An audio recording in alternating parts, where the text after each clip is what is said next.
نن خو هر پښتون یوسف دی نن خو هر پښتون یوسف دی خو چې دا یوسف قتلیږي نه د مصر بازار شته دی نه ابۍ څوک په لار شته دی نه معینه زلیخه شته دی او نه د حسن چرچه شته خدا ډیره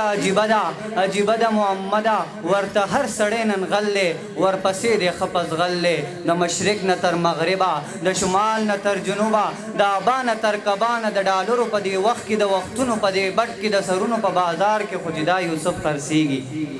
په یو څو پیسو خرڅېږي پښتون هر ځای کې قتلېږي سالار صاحب ښه قتلېږم خو بسیسیز ښه مړ کېږم خو بسیسیز ښه چې ټیک شوه جي زه مړ شوم خو شوم پړ ولې صاحبه ته مې خرڅ ته مې نیلام کړې ته مې بدنام کړې رانه شوې څه ګناه ده څه مې تور څه مې خطا ده دا لا څرنګه تهذیب دی دا لا څرنګه ترتیب دی چې پردی راوړی اور به بس زما په سر بلیږي لا تر څو به داسې کېږي پښتون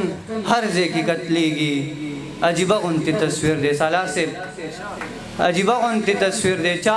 جوړ کړی تقدیر دی د سړک په لویه غاړه په وښکو باندې لاړه دلته یو ماشوم جړیږي ورپسې هر څوک خندېږي دا پاکه فرښته ده خو د بخت ډیوه یې مړه ده د ده مخې ته کاسه ده د ده دغه یو اسره ده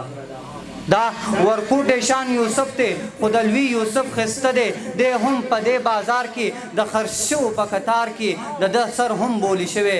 څنګه چې شوی نو خر شوی دی به هم سبا مړ کېږي خامخا به داسې کېږي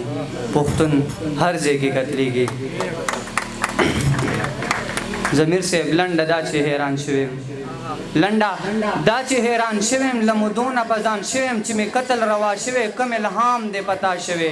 سره وینه مې په وجود کې د مودونه خوري لګیا دي خو چې څومره یې خوړلی یم دومره ډېر یم پیدا کړی د دې وخت سترګو کې ځکه زه حسانه ازغې شویم که څه وایم قتلېږم که یې نه وایم مړ کېږم که ځان وپوښتم غدار شم بیا نږدې پسې مردار شم بس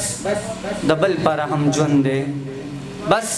د بل پر هم ژوند دی لاسوک وایي چې ژوندی یم خو موږ هم دی خپل وجود ته خپله جړه کړې خپلې وینې مو ایستلې خپل وجود مو دی خوړلی ځان په ژوند مو دی بخلی داسې حد ته رسېدلي